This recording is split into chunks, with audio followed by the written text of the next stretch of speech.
Dear aspirants, hope you all are good and preparing well. आपने इस video पे click किया, मैं आपको भरोसा देता हूँ कि आपका लेवल कुछ भी हो, कितने भी मार्क्स आ रहे हो, आप यहाँ से यूजफुल इंसाइट लेके जाएंगे। मैं आपको इस वीडियो में डीएसएसबी के रिगार्डिंग वीडियो बना रहा हूँ। मैं डीएसएसबी का जो मॉक का पैटर्न होता है, मतलब एग्जाम का जो लेवल होता है या एग्जाम पैटर्न होता है, उसके अकॉर्डिंग मैं आपको इस वीडियो में कुछ बातें बताऊंगा। ईयर्स ऑफ का मेरे को एक्सपीरियंस है डीएसएसबी का और एसएससी का भी। तो कुछ अपने एक्सपीरियंस के बिहाफ में आपको कुछ बताना चाहता हूँ। तो उसी के रिगार्डिंग मैंने वीडियो बनाने का सोचा है। इसमें आपको स्ट्रेटेजी वीडियो बना रहा हूँ मैं। तो ये जो वीडियो है, आगे जो एग्जाम एमटीएस के लगे हुए हैं, एमटीएस के 2023 वाले एग्जाम होने, एमटीएस जीएसए के तो खैर एग्जाम हो गए, और कोर्ट अटेंडेंट का एग्जाम है। इसके अलावा सुपरिटेंडेंट का एग्जाम है, असिस्टेंट सुपरिटेंडेंट। ये तो तीनों पेपर 200 नंबर के होते हैं। बाकी ये कोर्ट अटेंडेंट का 100 नंबर का पेपर है। तो ये जो सारा है ना, ये जनरल पेपर होता है। इसमें जनरल चीजें आती है। 5 सब्जेक्ट होते हैं: हिंदी, इंग्लिश, मैथ, रीजनिंग और जीके जीएस। ठीक है, ये सारे 5 सब्जेक्ट हैं। इसमें मैं आपको बताऊंगा वीडियो में कि मॉक पैटर्न कैसा होना चाहिए, मॉक कैसे लगाना है, तरीका क्या होना चाहिए, कितना टाइम में आपको डिवाइड करना है पूरे मॉक को, मॉक का स्कोर आपका कितना रहना चाहिए, सो दैट कि आप कट ऑफ को क्लियर कर पाओ। अलग अलग कैटेगरी से मैं आपको फाइनल कट ऑफ भी बताऊंगा, प्रीवियस ईयर की जो कट ऑफ है। लर्निंग सोर्स आपके क्या रहेंगे, आपको सेल्फ मटेरियल कितना देना है, और अपना टाइम पर्टिकुलर सब्जेक्ट को कितना देना है, सारी चीजें मैं प्रीवियस ईयर कट ऑफ तो खैर मैं लास्ट में बताऊंगा। ये सारी चीजें मैं आपको इस वीडियो में बताने वाला हूँ। तो सबसे पहले हम रीजनिंग की तरफ चलते हैं। रीजनिंग में क्या कैसे पढ़ना है हमको। अच्छा, मैं इस वीडियो में 3 तरह के स्टूडेंट बांटूंगा। एक जो बिगनर है, बिगनर्स स्टूडेंट, एक है मॉडरेट्स, और एक है जो सिंसियर टाइप के स्टूडेंट होते हैं, जिनका जो थोड़े मतलब 3-4 साल इनको पढ़ते हुए हो गए हैं, जो कि स्टैंडर्ड जिनकी मैं तैयारी कह सकता हूँ। बिगनर का मैं स्कोर मान लेता हूँ कि 120 से जिनका स्कोर कम आता है वो बिगनर होंगे। मॉडरेट मैं मान लेता हूँ 130 से 140 वाले मॉडरेट मान के चलते हैं। और जो स्टैंडर्ड है, जिनका 145 प्लस स्कोर आ रहा है डीएसएसबी के मॉक में, वो मैं स्टैंडर्ड बच्चा मान के चलता हूँ। ठीक है, इनको कैसे तैयारी करनी है। अब जो सबसे पहले जो बिगिनर, उनको तो मैं यही सजेशन रहेगा कि सबसे पहले आप तो रीजनिंग का सिलेबस पूरा कीजिए। किसी भी टीचर से कर लीजिए, यूट्यूब से कर लीजिए या फिर किताब से कर लीजिए। बहुत लंबा इसका सिलेबस नहीं है। मॉडरेट वाले क्या करना है आपको, आपको पीवाई की प्रैक्टिस करनी है, सेक्शन मॉक लगाने हैं, और प्लस अपना जो रीजनिंग का जो आपने जो नोट्स बनाए होंगे ना, उन नोट्स को रिवाइज करते चलना है। ठीक है, और जो स्टैंडर्ड वाले हैं उनके लिए मैं बातें बता रहा हूँ। स्टैंडर्ड वालों के लिए करना क्या है, सेक्शनल मॉक। सबसे पहले डीएसएसबी के जितने भी सेक्शनल मॉक है ना, जो प्रीवियस ईयर में हुए हैं, जो चाहे वो फिर जेएसए के हुए हों, कोर्ट अटेंडेंट के हुए हों, असिस्टेंट के एग्जाम होते रहते हैं उनके हुए हों, है ना, इन सब के मॉक्स आपको लगाने हैं। सेक्शनल मॉक क्यों जरूरी है? सेक्शनल मॉक, सेक्शनल मॉक पहले रीजनिंग सब्जेक्ट को समझिए। रीजनिंग सब्जेक्ट क्या कहता है कि भाई, इसमें एवरेज स्कोर ना सबका अच्छा खासा रहता है। मतलब 40 नंबर का आपका ये रीजनिंग आता है। इसमें सारे के सारे बच्चे मतलब 35 तक तो कर ही लेते हैं। अब डिमांड ये है कि वो करते कितने टाइम में है। कर सभी लेंगे, लेकिन हमें जो टाइम लेके चलना है वो 25 मिनट का टाइम लेके चलना है। 40 क्वेश्चन 25 मिनट में। ठीक है, तो एक अच्छा मतलब टाइम रहेगा कि अगर हम 35 नहीं, हमें 38 तक जाना है, 40 तक जाना है, 39 तक जाना है, ये हमारा पुश रहेगा। ठीक है, ये एक मैंने एवरेज नंबर लिखा है इधर। तो हमें क्या करना है कि सबसे पहले सेक्शनल मॉक्स लगाने हैं। सेक्शनल मॉक्स क्यों लगाने हैं? ताकि हमारी स्पीड बढ़े, स्पीड के लिए, और पीवाई की प्रैक्टिस करनी है। डीएसएस में पीवाई की प्रैक्टिस क्यों मैं कह रहा हूँ, क्योंकि डीएसएस में क्या होता है ना कि थोड़ा सा बैंकिंग पैटर्न को टच करता हुआ चलता है। ठीक है, बैंकिंग पैटर्न में क्या रहता है, पजल रहता है, फ्लोर्स रहते हैं, है ना, फ्लोर रहता है, और क्या रहता है, सीटिंग अरेंजमेंट रहता है। ठीक है, ये सारी चीजें इसमें रहती है। और ये सारी चीजें थोड़ी सी ना टाइम टेकिंग होती है। मैं टफ नहीं कहूंगा, टाइम टेकिंग होती है। एसएससी में भी आती है, उसमें कम आती है, बैंकिंग में थोड़ी सी ज्यादा आती है। तो ये थोड़ा सा ना कॉम्बिनेशन रहता है किसका, एसएससी प्लस बैंकिंग का। ठीक है, तो इसलिए थोड़ा टाइम ज्यादा लगता है। इसको बच्चे ज्यादा टाइम देके ना पूरा पेपर खराब कर लेते हैं, और शुरू में रीजनिंग रहता है। और मैंने जो ये स्लाइड्स बनाई है अपनी, इसी तरह से बनाई है। सबसे पहले रीजनिंग, उसके बाद जीके जीएस, उसके बाद मैथ, उसके बाद इंग्लिश, देन हिंदी। इस तरह से सारी चीजें चलेंगी। तो रीजनिंग का यही है कि आप सेक्शनल मॉक लगाइए। सेक्शनल मॉक में अपने आप को बूस्ट कीजिए, अपने टाइम को इम्प्रूव कीजिए। किसको इम्प्रूव करना है? टाइम को इम्प्रूव करना है। ठीक है, टाइम इम्प्रूव करोगे, अपना मॉक अपने आप सीधा होता चला जाएगा। अपना 25 मिनट के अपने आप को टाइम बाउंडेशन में बांधिए कि 25 मिनट मेरे को देना है। 25 मिनट से मैं ज्यादा टाइम नहीं दूंगा। उसके बाद में चाहे वो छूटना पड़े छूट जाए। ठीक है, क्योंकि लास्ट में क्या होता है भाई, लास्ट में हिंदी रहता है, बहुत ही इजीली स्कोर होता है। हिंदी में क्या है ना कि अगर आपके 5 मिनट ही बच गए ना, 5 मिनट में आप मतलब कैसे 10 मिनट का 10 नंबर का आप इसको मतलब बूस्ट ले सकते हो, 10, 12, 15 नंबर आप बूस्ट ले सकते हो, अगर आपने 5 मिनट बचा लिए तरीके के तो। और वो 5 मिनट कहाँ बचेगा? मैथ और रीजनिंग बचेगा। आपने हो सकता है किसी में मैथ में आपने टाइम ज्यादा दे दिया हो, एक क्वेश्चन में, या रीजनिंग में किसी क्वेश्चन में टाइम ज़्यादा दे दियो, एक क्वेश्चन के चक्कर में पूरा पेपर आप खराब करोगे। तो ऐसा नहीं करना है, ये सारी चीज़ें आपको मॉक्स में ही इम्प्रूव कर लेनी है, ठीक है, कि मेरे को कब छोड़ना है, या छोड़ने की आदत आपको मॉक्स से देनी है, ठीक है, वहाँ पे करना नहीं है, छोड़ना है आपको, ठीक है। इसके बाद हम चलते हैं जीके पे। जीके में क्या है कि जीके क्या कहता है कि भाई मेरे को ना टाइम ज़्यादा दो। जीके में क्या चाहता है, टाइम ज़्यादा दो, ठीक है। टाइम में आप क्या-क्या कर सकते हो, जैसे शॉर्ट नोट्स आपने जो बनाए होंगे, पढ़ा होगा आपने किसी टीचर से, बिगिनर हो तो आप पढ़ रहे होंगे, और मॉडरेट्स वगैरह जो हैं वो थोड़ा पढ़ रहे हैं, थोड़ा भूल रहे हैं, और स्टैंडर्ड वाले हैं वो अपना रिवीजन ही चल रहा होगा उनका, मैं ये मान के चलता हूँ। तो उसमें क्या है, आपको शॉर्ट नोट्स जो होंगे ना आपके, उनको रिवाइज करते रहना है, ठीक है, रिवीजन आपका ज़्यादा रहेगा। जीके के आप टाइम स्लॉट बनाइए, जैसे आपने माना है कि 2 घंटे में पढ़ना है मुझे जीके, तो इसको टाइम में डिवाइड कीजिए, 30 मिनट्स, 1 घंटा, एंड देन अगेन 30 मिनट्स। इसमें करना क्या है आपको, 30 मिनट में फर्स्ट आपको क्या करना है, रिवीजन करना है, प्रीवियस रिवीजन, ये ज़रूरी है।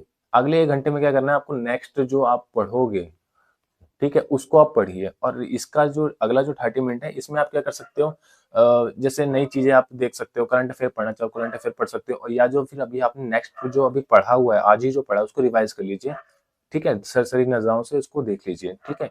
तो इस तरह से आप 3 स्लॉट में या 2 स्लॉट में आप अपने अकॉर्डिंग, अपने टाइम के अकॉर्डिंग, अपने सब्जेक्ट की डिमांड के अकॉर्डिंग, आपने क्या आपका मिस हो रहा है उसके अकॉर्डिंग आप इसको टाइम में डिवाइड कर सकते हैं। तो ये जरूरी है, इसको 1 घंटे 2 घंटा एक साथ नहीं पढ़ना, या 1.5 घंटा एक साथ नहीं पढ़ना, डिवाइड करके पढ़िए, चंक्स में पढ़िए, तो आपको ज्यादा रिटेन रहेगा, ठीक है। करंट अफेयर मैंने यहाँ पे इसलिए रखा है क्योंकि ये पढ़ना जरूरी है। 40 नंबर का यहाँ पे जीके आता है डीएसएसबी में, तो 10 से 15 नंबर तो भाई करंट अफेयर के रहते हैं, तो इसको छोड़ तो सकते नहीं है, लेकिन जब भी एग्जाम, जैसे फरवरी में अभी एग्जाम चालू होने वाले, 24 फेब से एग्जाम चालू होने वाले हैं, तो 24 फेब में अभी कितना टाइम रह गया, 45 डेज रह गए, ठीक है। 45 डेज में आप क्या करोगे, अभी तो जनवरी को छोड़िए, लेकिन 1 फेब से आपको क्या करना है, करंट अफेयर को लेके चलना है, करंट अफेयर आप पढ़ना है, ठीक है, 10 से 15 नंबर आता है, तो उसको पढ़ना तो जरूर है, लेकिन अभी नहीं पढ़ना है। फिर क्विक रिवीजन का मतलब यही है कि शॉर्ट नोट्स जो है ना आपके, शॉर्ट नोट्स को पढ़िए, ठीक है। अच्छा, मैं कुछ सोर्सेज बता देता हूँ, इसमें सोर्सेज क्या रहेंगे करंट अफेयर, मतलब इसको प्रिसाइजली पढ़ने के लिए या कंसाइजली आपको रिवीजन करने के लिए इसके सोर्स रहेंगे। पहला तो है परमार सर की एफआरबी सीरीज है, एफआरबी सीरीज है, इसमें क्या है, फास्ट रिवीजन बैच सर ने बना रखा है। इसमें क्या है, आपको ना माइंड मैप के अकॉर्डिंग पढ़ाया गया, माइंड मैप्स है इसमें, ठीक है, और उसमें बहुत ही जल्दी आप पढ़ लोगे, उसको प्रिंट आउट करवा लो, मैंने भी क्या करा था, प्रिंट आउट करवा रखा था, तो उससे क्या होता है ना, जल्दी जल्दी रिवाइज हो जाता है। एंड सेकंड जो सोर्स है, वो सेकंड सोर्स है परचम क्लासेस का, परचम क्लासेस, ठीक है, परचम क्लासेस मैंने लिख दिया इधर। तो परचम क्लासेस भी बहुत अच्छा पढ़ाते हैं, इनका करंट अफेयर काफी अच्छा रहता है, और ये स्टैटिक्स की वीडियो भी काफी अच्छी रहती है इनकी, परमार सर की तरह ही है ये भी। तो आप यहाँ से भी, आप जहाँ से पढ़ना सुटेबल लगे वहाँ से आप पढ़ सकते हो। परचम क्लासेस हिंदी इंग्लिश रहता है, बाइलिंगुअल में है, लेकिन परमार सर का जो है कंटेंट वो सारा इंग्लिश में रहता है, तो हिंदी इंग्लिश वाले मीडियम जो स्टूडेंट है वो देख लेना अपने अकॉर्डिंग। अच्छा, पीवाईक्यू मैंने लिखा हुआ है, पीवाईक्यू मस्ट स्टडी एसएसबी में, इसमें पीवाईक्यू को आपको समझ के चलना है कि पीवाईक्यू में मैंने आपने एक मॉक लगाना है, उसमें आपको एनालिसिस करना है अपने, मतलब एमटीएस और जूनियर असिस्टेंट वगैरह के अकॉर्डिंग, ठीक है, आप जिस भी एग्जाम को टारगेट कर रहे हैं उसका आप मॉक लगाइएगा, और उसमें हर एक मॉक में, मतलब 1 2 3 मॉक लगाइएगा, उसमें आप एनालिसिस कीजिएगा जीके को, कि जीके में स्टैटिक कितना पूछा गया है, ठीक है, करंट अफेयर कितना पूछा गया है, और बाकी का जो हिस्ट्री पॉलिटी वगैरह ये सब कितना पूछा गया है, इसके अकॉर्डिंग अपने आप को डिवाइड कीजिए कि मुझे सबसे पहले कौन सा सब्जेक्ट उठाना है। जैसे कि मैं ये हमेशा गाइड करता हूँ कि अगर आप हिस्ट्री वगैरह, मतलब एनसीईआरटी के जो सब्जेक्ट उठाते हो, उसमें आप सबसे पहले क्या उठाइए, आप सबसे पहले मॉडर्न हिस्ट्री उठाइए, ठीक है, मॉडर्न हिस्ट्री उठाइए, देन उसके बाद आप पॉलिटी उठाइए। ये बहुत ज़्यादा, ये बिग चंक्स होते हैं, इसमें आने ही आना है क्वेश्चन, ये छूटेगा नहीं, ये हमेशा आएगा। इसके बाद मैं हमेशा कहता हूँ कि 3rd नंबर पे स्टैटिक उठाइए, ये मेरा पैटर्न है, ठीक है, ये मेरा पैटर्न, मैं ऐसे ही उठाता हूँ हमेशा, और मैं भी यही गाइड करता हूँ। करंट अफेयर में सबसे लास्ट में गाइड करता हूँ, तो करंट अफेयर अभी मत करना, इसी पैटर्न में चलोगे, मॉडर्न हिस्ट्री पॉलिटी स्टैटिक, तो एक फ्लो बनेगा, अच्छा रहेगा, मतलब एक, मतलब कॉन्फिडेंस रहेगा कि अंदर की भाई, ठीक है, मैं है ना क्वेश्चन सॉल्व कर पा रहा हूँ एग्जाम में या मॉक्स में, ठीक है। तो ये रहा जीके का, मैंने सोर्स बता दिया, क्विक रिवीजन कहाँ से करना है अपने नोट से, और क्विक रिवीजन के लिए मैंने परमार सर का बताया कि एफआरबी आप पढ़ सकते हो क्विक रिवीजन के लिए, परचम क्लासेस को भी आप कंसीडर कर सकते हो इस चीज़ के लिए। एंड अगला चलते हैं मैथ के लिए। मैथ में क्या है कि भाई अगर आप बिगिनर हो, ठीक है, बिगिनर हो तो आपको क्या करना है, किसी यूट्यूब चैनल पे आप चले जाइए या फिर अपने जो नोट्स आपने बनाए होंगे ना, नोट्स में क्या करना है, आपको नोट्स को रिवाइज करना है और आपको जो शीट्स मिली होंगी, ठीक है, बैच पढ़ते समय जो आपको शीट्स मिली होंगी उन शीट्स को लगाना है, ठीक है। तो इस तरह से आप बिगिनर का कर सकते हैं, लेकिन जो एक स्टैंडर्ड बच्चा है जिसका 145 प्लस आ रहा है वो तो बार बार अब नोट्स पढ़ेगा नहीं। पढ़ते हैं, नोट्स पढ़ते हैं, हफ्ता 10-15 दिन में कभी नोट्स पढ़ने की जरूरत पड़ता है, लेकिन उनको क्या करना है, उनको सेक्शनल मार्क्स लगाने हैं। बहुत जरूरी है भाई सेक्शनल मार्क्स, मैं बार बार हमेशा लिखता हूँ कि सेक्शनल मार्क्स ये इसलिए जरूरी है कि देखो, और सेक्शनल मार्क्स में कितना क्वेश्चन आता है, 40 क्वेश्चन आता है। इन 40 क्वेश्चन को, 40 के 40 क्वेश्चन को करे बिना भाई आप आगे मत जाना। मतलब सेक्शनल में नहीं, सेक्शनल मार्क्स में भले ही आपसे 20 किए हो, टाइम खत्म हो गया, कोई दिक्कत नहीं, लेकिन उसके एनालिसिस में आपको क्या करना है, इन 40 के 40 क्वेश्चन को आपको आना चाहिए एनालिसिस के बाद में। ये नहीं कि भाई 38 39 तो मेरे से हो रहे थे एनालिसिस में, लेकिन एक दो क्वेश्चन था मुझसे वो नहीं हुआ तो मैं छोड़ देता हूँ, थोड़ा ना आगे आएगा, नहीं। यही आगे दो चल के ना आपको ये अभी नहीं मिलेंगे। 10वां मॉक जो लगाओगे ना, ऐसे सेक्शन पहला दूसरा तीसरा ऐसे करके 10वां जब सेक्शनल मॉक लगाओगे ना, 8वां 10वां या 11वां 12वां, तब आपको ये दोनों क्वेश्चन फिर दोबारा मिलेंगे। और ये वहां पे भी आप छोड़ोगे, नहीं होगा आपसे ये वाला क्वेश्चन भी। क्यों? क्योंकि आपने पहले ही छोड़ दिया था। और ये चीज ना यहाँ नहीं, हर सब्जेक्ट में है, चाहे वो रीजनिंग में हो, चाहे वो हिंदी में हो, चाहे वो इंग्लिश में हो, हर सब्जेक्ट में ये एक विशेष साइकिल है जो आप छोड़ते जाते हो और वो आके आपको आगे परेशान करता है, ठीक है। ये भी यही वजह होती है कि 145 150 पे आके एक बच्चे का स्कोर जो है वो रुक जाता है, इसके आगे बढ़ता नहीं है। सोचता है कि मैं सब कुछ पढ़ रहा हूँ, सब कुछ पढ़ रहा हूँ मुझे, लेकिन स्कोर नहीं बढ़ रहा है। वो रीजन यही है क्योंकि आप एक विशेष साइकिल में, आपको पता नहीं है कि मैं कहाँ मिस्टेक कर रहा हूँ। वो यही मिस्टेक है कि आपने जो मॉक तो लगाया, मॉक भी लगा रहे हो, लेकिन आपने उसका सही से एनालिसिस नहीं किया, और एनालिसिस के करने के बाद भी जो आपने एक दो क्वेश्चन छोड़ दिए थे ना, उसको आपने ध्यान नहीं दिया, आपने छोड़ दिया, सोचा कि ये तो आएगा नहीं, अब छोड़ देते हैं इसको। तो ये सब छोड़ना नहीं है, इसको करके चलना है, ठीक है, चाहे वो मैथ हो चाहे वो रीजनिंग हो, सेम चीज। पीवाई की प्रैक्टिस जरूरी है डीएसएसबी के एग्जाम में। डीएसएसबी के एग्जाम में पीवाई की प्रैक्टिस जरूरी है। जरूरी इसलिए क्योंकि इसका थोड़ा सा मैंने क्वेश्चन देखा था कि मतलब काफी थोड़े से अलग टाइप के क्वेश्चन थे इसमें, सारे नहीं, लेकिन 3-4 क्वेश्चन मैंने इसमें देखे थे कि थोड़े से अलग थे। मैं वो उन सभी 3-4 क्वेश्चन को ना एक बार एक वीडियो में बना के आपको दे दूंगा कि मतलब वो परेशान नहीं करेंगे आगे। वैसे तो सारा एसएससी वैसे जैसा ही है, कोई दिक्कत आने नहीं वाला इसमें, तो हो जाएगा। यहाँ से वो 3-4 क्वेश्चन की मैं वीडियो बना दूंगा, आप वहां से इसको देख लीजिएगा, ठीक है। एंड थर्ड चीज ये क्या है, कैलकुलेशन स्पीड। मैथ में ना डीएसएसबी के पेपर में भाई बहुत जरूरी है कैलकुलेशन स्पीड, बहुत जरूरी है। क्योंकि मैं, अच्छा इसमें मैंने टाइमिंग बताना भूल गया कि मैथ में टाइम कितना लेके चलना है और एक स्टैंडर्ड बच्चे को कितना इसमें स्कोर करके चलना है। स्कोर आपका रहेगा इसमें 36 नंबर, आप 40 में से अगर ला रहे हैं तो अच्छा है, ठीक है, 40 में से 36 ला रहे हैं, अच्छा है। और टाइम कितना लगना चाहिए आपको, मतलब 40 मिनट लग रहा है तो ठीक है, 40 से ज्यादा ना लगे, ठीक है, एक स्टैंडर्ड टाइम है, 40 से ज्यादा ना लगे, वरना फिर पेपर छूटना स्टार्ट हो जाएगा आपका, ठीक है। और कैलकुलेशन स्पीड क्या है, ये कैलकुलेशन स्पीड होगी भाई तभी ये 40 मिनट में आएगा, क्योंकि इसका ना पेपर थोड़ा सा ना कैलकुलेटिव होता है डीएसएसबी का पेपर। अब एमटीएस का लोगे तो एमटीएस का इतना ज्यादा कैलकुलेटिव नहीं होगा, जेएसए का थोड़ा सा होता है, लेकिन जैसे कि थोड़े और ऊपर चले जाओगे ना, जैसे असिस्टेंट सुपरिटेंडेंट का भी अभी एग्जाम होने वाला है, अगस्त वगैरह में हो जाएगा, इसमें भाई अच्छा खासा आपको कैलकुलेशन देखने वाला है। और इसमें क्या होता है कि पेपर में असिस्टेंट सुपरिटेंडेंट में क्या कट ऑफ गई थी आप भी जानते हैं, 175 प्लस, वार्डन में कितनी गई थी, 175 प्लस, यही सब चीजें भाई, ठीक है। एमटीएस में भी अच्छी खासी कट ऑफ जाने वाली है इस बार भी, पहले भी 100 150 के आसपास गई थी, तो इस बार भी अच्छी कट ऑफ जाएगी। तो भाई आपको यहाँ पे 150 लाने के लिए तो कम से कम ने तो भाई स्पीड तो अच्छी रखनी पड़ेगी पेपर में, ठीक है, क्योंकि डीएसएसबी के पेपर मैंने जिससे भी सुना है ना, वो सब कहते हैं कि भाई पूरा पेपर हम अटेम्प्ट 200 के 200 क्वेश्चन हम देख नहीं पाए, पूरा पेपर अटेम्प्ट नहीं कर पाए। ये बहुत बड़ा रीजन होता है, और ये सारा इसलिए कहाँ होता है, ये मैथ की वजह से होता है, मैथ और रीजनिंग की वजह से, क्योंकि शुरू में डाले हुए हैं, हम सोचते हैं भाई अटेम्प्ट कर लेंगे, हो जाएगा, पीछे हो जाएगा, हो जाएगा, हो जाएगा, और लास्ट में क्या होता है, हिंदी, जो एक मतलब 15-20 मिनट में हो जाना होता है पूरा पेपर, 40 क्वेश्चन, और ये छूट जाता है हमसे, ठीक है। तो ये गलती नहीं करनी, कैलकुलेशन यहीं से करिए, कैलकुलेशन आपको हर दिन 15 मिनट देना है कैलकुलेशन को, ठीक है। एक ऐप आता है, अपना प्ले स्टोर पे जाइएगा, और उस पर आपको कुछ कैलकुलेशन करके ना आप मैथ डालिएगा, मैथ में आपको कैलकुलेशन की आ जाएगी, उसमें मल्टीप्लीकेशन डिवाइड वगैरह के ना वो होते हैं, लेवल्स होते हैं, उन लेवल को निकालिए और अपने अपने अकॉर्डिंग सेट कीजिए उसको ना, सेकंड के अकॉर्डिंग टाइम चलता है उसमें, ठीक है। उसमें जैसे मान लीजिए थ्री डिजिट की कोई संख्या है, उसको 3 डिजिट से मल्टीप्लाई करना है, ठीक है।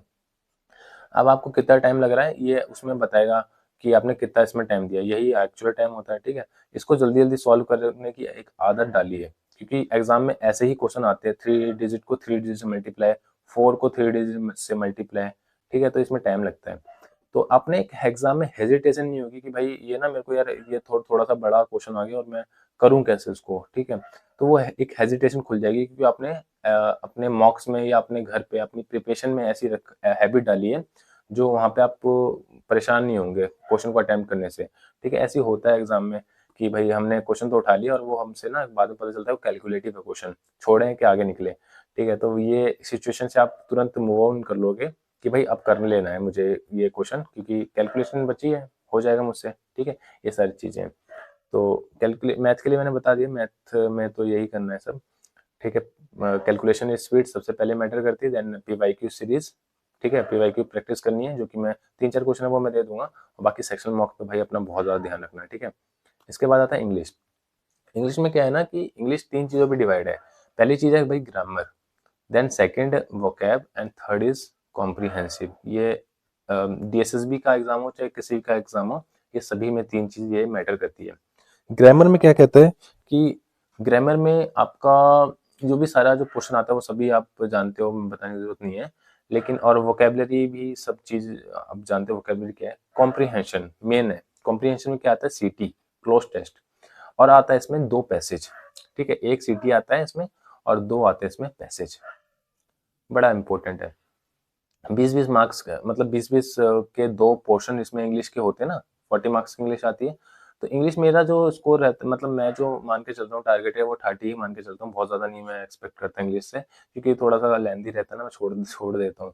और टाइम कितना लगना चाहिए भाई, वही 22 मिनट, 20 से 22 मिनट लगना चाहिए, इससे ज्यादा टाइम नहीं लगना चाहिए इसमें, ठीक है। क्योंकि वो फिर मतलब फिर वो 2 घंटे में पेपर हो नहीं पाएगा, इससे ज्यादा टाइम लोगे तो, ठीक है। मैंने टाइम इस हिसाब से डिवाइड किया है। ग्रामर वगैरह कहाँ से करनी है, अब मैं इसका सोर्स बताता हूँ। सोर्स क्या है, ग्रामर के लिए ना एक पिनाकल की बुक आती है, पिनाकल की किताब आती है। उस किताब में ना सारे पीवाईक्यूज दे रखे हैं। पीवाईक्यूज में क्या है कि आप पीवाईक्यू से करोगे ना तो आपको एक वो रहेगा कि भाई मैंने ना ये वाले क्वेश्चन पीवाईक्यू में आया हुआ था, अभी कर लिया है तो हो गया। तो ये ग्रामर के लिए भी है और ये कॉम्प्रिहेंशन के लिए भी है, उसमें हो जाएगा, बहुत अच्छी किताब है। तो वहां से मैं जरूर कहूंगा कि उस किताब को एक बार पढ़िएगा जरूर, ठीक है। अभी तो खैर एमटीएस के लिए इतना टाइम नहीं है, लेकिन अभी जो आने वाला आगे और एग्जाम है, एसएससी के भी एग्जाम है और डीएसएसबी के भी काफी सारे एग्जाम है, क्योंकि काफी सारे स्टूडेंट होंगे दोनों को प्रिपेयर कर रहे होंगे। तो उसके लिए मैं आपको कहूंगा कि भाई दोनों के लिए पिनेकल को ले लो, कोई दिक्कत नहीं है, ठीक है। वो कैब के लिए तो मैं हमेशा कहता हूँ कि ब्लैक बुक ले लो, कोई दिक्कत नहीं, ब्लैक बुक से का भी नया एडिशन आने भी वाला है, तो ब्लैक बुक को कंसिडर करना। और आपने जो भी नोट्स बना रखे थे, थर्ड इम्पोर्टेंट चीज क्या है, जो आपने नोट्स बनाए थे अपने सिलेबस करने के दौरान, उन नोट्स को भी ध्यान दीजिएगा कि नोट्स में मैंने क्या लिखा था, ठीक है। नोट्स को रिवीजन करते रहिएगा। नोट्स नहीं रिवाइज करोगे तो फिर ग्रामर अपने आप ही ऑटोमेटिकली गलत होना शुरू हो जाएगा, ठीक है। तो नोट्स तो जरूरी है ही। एंड थर्ड एंड फोर्थ, पांचवी चीज ये है कि अगर आपको रिवीजन करनी है नहीं हो रहा मुझसे, ठीक है, वो कर लिया, ग्रामर कर लिया, कॉम्प्रिहेंशन भी कर लिया, फैड हो गए आप, है ना। अब इससे आगे आपका स्कोर नहीं बढ़ा, स्कोर कैसे करना है, आप यूट्यूब पे जाइए, रानी मैम सर्च कीजिए, ठीक है। रानी मैम को सर्च कीजिए, रानी मैम ले लीजिए या फिर कोई भी सर ले लीजिए, ठीक है। कोई भी इंग्लिश का टीचर जो भी आपने जहाँ से भी पढ़ा है, इनका यूट्यूब पे हमेशा ना वो पढ़ा रहता है, इनका एक कोई ना कोई बैच सीरीज पढ़ा रहता है, रिवीजन बैच करके, ठीक है। एग्जाम से पहले का रिवीजन बैच, उन रिवीजन बैच को उठा लीजिए, वहीं से ग्रामर कीजिए, वहीं से वोकेबलरी कीजिए, और वहीं से कॉम्प्रिहेंशन की कुछ ट्रिक्स वगैरह होती है, निमिषा बंसल मैम करके हैं, ठीक है। निमिषा बंसल ये मैम है, इनका कॉम्प्रिहेंशन का बैंकिंग के लिए पढ़ाती है, तो इनका कॉम्प्रिहेंशन थोड़ा सा अच्छे लेवल का बताती है, तो यहाँ से आप कंसीडर कर सकते हैं। और ग्रामर के इनके 120 रूल्स करके निमिषा बंसल मैम के, तो इसको भी आप यूट्यूब पे पढ़िए वीडियो प्लेलिस्ट, इसको भी आप देखिएगा, ठीक है। तो ये सब चीजें, नंबर ना बढ़ रहा हो, रिवीजन करना हो तो क्या करना है, इसका सेक्शन मार्क नहीं लगाना, क्योंकि सेक्शन मार्क्स में इतना ज्यादा प्रोडक्टिव है नहीं इसका सेक्शन मार्क। लगाओगे पता ही नहीं है, जब वो क्या मेरे को याद ही नहीं तो मैं कैसे करूंगा इसको, भाई रिवाइज ही करना पड़ेगा, पढ़ना ही पड़ेगा, रट्टा ही मारना पड़ेगा। और ग्रामर के रूल्स रिवाइज करने हैं तो एक बार अपने नोट्स उठाओ, फर्स्ट चीज, एंड सेकंड क्या करना है, यूट्यूब पे किसी भी जहाँ से भी आपने पढ़ा है यूट्यूब के चैनल पे जाओ, उस प्लेलिस्ट को पढ़ो और आगे बढ़ जाओ, ठीक है। फिर देन सेक्शन मॉक पे आ जाओ। सेक्शन मॉक्स के लगाने हैं लेकिन थोड़ी सी पढ़ाई के बाद में, थोड़ी रिसर्च के बाद में, ठीक है, भूलो ना आप, इसलिए कह रहा हूँ मैं। आगे चलते हैं, हिंदी का है। हिंदी में क्या है, हिंदी भी 3 चीजों में डिवाइड है। फर्स्ट क्या है, ग्रामर, जिसको वोकैब व्याकरण बोल देते हैं। सेकंड क्या है, वोकैब शब्दावली। थर्ड क्या चीज है, गद्यांश। गद्यांश में क्या चीज है, वो ये पैसेज वगैरह। सेम जैसा पैटर्न मैंने अभी बताया इंग्लिश के लिए, वैसे ही इसके लिए हिंदी के लिए भी होता है, ठीक है। सेम वही पैटर्न आता है। हिंदी में मैं क्या क्या क्या चलता हूँ कि हिंदी भाई 35 नंबर ले आओ भाई, और आ जाते हैं, ऐसी बात नहीं, आ जाते हैं आराम से, 40 में से 35 मार्क्स आ जाते हैं। थोड़ी सी 1 महीने की आपकी तैयारी लगेगी इसमें बस। टाइम कितना लगना चाहिए हिंदी में, हिंदी में आपको 17 से 18 मिनट आपको टाइम लगना चाहिए, इससे ज़्यादा नहीं लगना चाहिए, ठीक है। बहुत है इतना, 17 से 18 टाइम। व्याकरण क्या है, व्याकरण में क्या करना है, वही ग्रामर। मैं अच्छा इसका पहले सोर्स बता देता हूँ, सोर्स कहाँ से पढ़ना है आपको। सोर्स है इसका भाई, सर है एक यूट्यूब पे, नवीन सर करके, ठीक है। इन सर की प्लेलिस्ट पढ़िए, बहुत प्यारी सी प्लेलिस्ट है यूट्यूब पर, वहां से इस पूरी प्लेलिस्ट को पढ़िए, ठीक है। उसके बाद में एक किताब आती है आदित्य की, आदित्य पब्लिकेशन, ठीक है। इस आदित्य पब्लिकेशन की किताब को पढ़िए, बहुत यूजफुल किताब है। नवीन सर की प्लेलिस्ट को पढ़िए, इनके नोट्स बना लीजिए जरूर, ये नोट्स बहुत जरूरी है। मतलब 12-15 घंटे की वीडियो होगी लेकिन बड़ी ही यूजफुल है, ठीक है। इसको नोट्स बनाइए और नोट्स रटिए, खूब अच्छी तरह रटिए, और उसके जो क्वेश्चन प्रैक्टिस है ना वो यहाँ से कीजिए, आदित्य पब्लिकेशन की किताब खरीदिए, यहाँ से कीजिए। मतलब मैं कह रहा हूँ कि 15 दिन तो तब होंगे आपके जब आपका हिंदी पूरा हो जाएगा, खत्म हो जाएगा हिंदी। हिंदी देखो हमारी लैंग्वेज है, हम बोलते समझते हैं, पर लेकिन हमारे क्या है कि व्याकरण वगैरह का जो चीज़ है ना, बस वो थोड़ा सा अटकता है, वो यहाँ से हो जाएगा, ठीक है। शब्दावली है, इसको आप इतना ज़्यादा ध्यान मत देना, हिंदी की जो शब्दावली है ना, जो पर्यायवाची शब्द वगैरह मेन मेन है वो पढ़ लीजिए, लेकिन ज़्यादा शब्दावली में ज़्यादा मत जाइएगा, इसमें ध्यान मत दीजिएगा, ठीक है। तो यहीं से हो जाएगा। आगे मैं चलता हूँ कट ऑफ पे। कट ऑफ में बताता हूँ कि जो एमटीएस की जो कट ऑफ थी ना 2022 की, वो थी ये यूआर, यूआर की 114 वैकेंसी थी, और कितने कट ऑफ गई थी, 147। आप देख सकते हो, ये तब कट ऑफ थी जब 912 बच्चे सिलेक्ट किए थे। टाइपिंग मतलब जो मतलब 10 गुना जो बच्चे बुलाए थे ना, वैकेंसी लगभग 10 गुना या 9 गुना बच्चे बुलाए थे, तब जाके 147 कट ऑफ। आप इसके फाइनल कट ऑफ 5 नंबर ऊपर मान सकते हो, 5 नंबर ऊपर, वही 153 वगैरह के, कि फाइनल कट ऑफ ये डीएसएसबी बताता नहीं है, ठीक है। तो इतना आप मान सकते हो, 153 वगैरह। आप इसके अकॉर्डिंग आप हर कैटेगरी की, जिस भी कैटेगरी से आप बिलोंग करते हो उतना मान सकते हो। ये 2022 की है। इसी तरह से 2022 की एक वो भी निकली थी जेएसए की, तो जेएसए की कट ऑफ भी ऐसी थी, 153 154 थी। जनरल की मैं बात करूंगा, यूआर की मैं बात करूंगा, 154 वगैरह थी। तो मैं तो यही कहूंगा कि भाई जो भी बच्चा, जो देखो मैं अब ये कट ऑफ पे बात आ गई तो मैं कट ऑफ की बात कर लेता हूँ। जैसे कि जो भी अभी बच्चा एमटीएस को टारगेट कर रहा है, और जो दूसरा जो एक ग्रुप है वो असिस्टेंट सुपरिटेंडेंट को टारगेट कर रहा होगा, ठीक, काफी अच्छी वैकेंसी है। एमटीएस वाले जो भी यूआर के बच्चे हैं, कितना आप टारगेट करके चलिएगा, करीब करीब भी कैसे भी करके ना भाई, मैं तो ये कहूंगा कि 155 से ऊपर टारगेट करके चलिएगा रॉ स्कोर, ठीक है। तब तो चांसेस हैं आपके। ओबीसी के जो है, वही ओबीसी के वाले यही है, 150 तक ओबीसी वाले टारगेट कीजिएगा। एंड इसके बाद जो हायरार्की में वही 20-20 नंबर, मतलब 5-5 7-7 नंबर आप कम करोगे ना, तो ये एससी एसटी वगैरह में जो भी कैटेगरी से आप बिलोंग करते हो टारगेट कीजिएगा, ठीक है। इसके बाद वो ये एएस की कट ऑफ, एएस की कट ऑफ जैसे कि अभी कट ऑफ निकली थी, आप सभी जानते हो कितनी हाई कट ऑफ गई थी, 175 आउट ऑफ 200 एएस की कट ऑफ, तो काफी हाई कट ऑफ थी। तो अभी भी वैकेंसी निकली है, अगस्त में इसके एग्जाम होने वाले हैं। तो भाई जो जो इसको टारगेट कर रहे हैं ना, यूआर वाली कैटेगरी वाले बच्चे, भाई कैसे भी करके ना, कैसे भी करके 160 मतलब कितना स्कोर, 165 से कम तो रॉ स्कोर रखिएगा मत, क्योंकि नॉर्मल स्कोर होता है 165 से ऊपर ही टारगेट कीजिएगा। इससे कम करोगे तो भाई फिर वो खराब हो जाएगा, मॉक पेपर पेपर खराब हो जाएगा, ठीक है। इसके अकॉर्डिंग मतलब ये मैंने आपको फिगर बता दिए, इसके अकॉर्डिंग अपनी तैयारी को रखिए, अपनी कैटेगरी के अकॉर्डिंग रखिए, अपने आप को समझिए कि मैं किस लेवल में बिलोंग करता हूँ, बिगिनर हूँ, मेरी स्टैंडर्ड तैयारी हो रखी है, या फिर मैं किस लेवल पे बिलोंग करता हूँ। ठीक है, उसके अकॉर्डिंग करोगे तो भाई एक ना एक विजन रहेगा आपके पास में, आपको पता रहेगा कि मेरा होने वाला है कि नहीं होने वाला है। वैसे ऐसा नहीं होता कि होने वाला है नहीं होने वाला, तैयारी तैयारी अच्छी रखोगे, पुश करोगे ना तो हो जाएगा। ठीक है, तो ये सब था। एक ये वीडियो मैंने इसीलिए बनाया कि बच्चे काफ़ी पूछ रहे थे कि भाई हिंदी इंग्लिश के लिए मतलब जीके मैथ के वगैरह के लिए आप एक स्ट्रेटेजी वीडियो बना दीजिए कि हम कैसे प्रिपेयर करें इन सारे सब्जेक्ट्स के लिए। तो वही मैंने सारा बताया रीजनिंग वगैरह के लिए भी। तो यही सब चीज़ें, अगर आपको कुछ डाउट्स वगैरह रह गए हों, अभी कोई डाउट रह गया हो तो कमेंट में बोल दीजिएगा, मैं फिर से एक वीडियो बना दूंगा सेपरेट, पर हर सब्जेक्ट के अलग एक सेपरेट वीडियो बना दूंगा। ठीक है, तो चलते हैं, बाय बाय।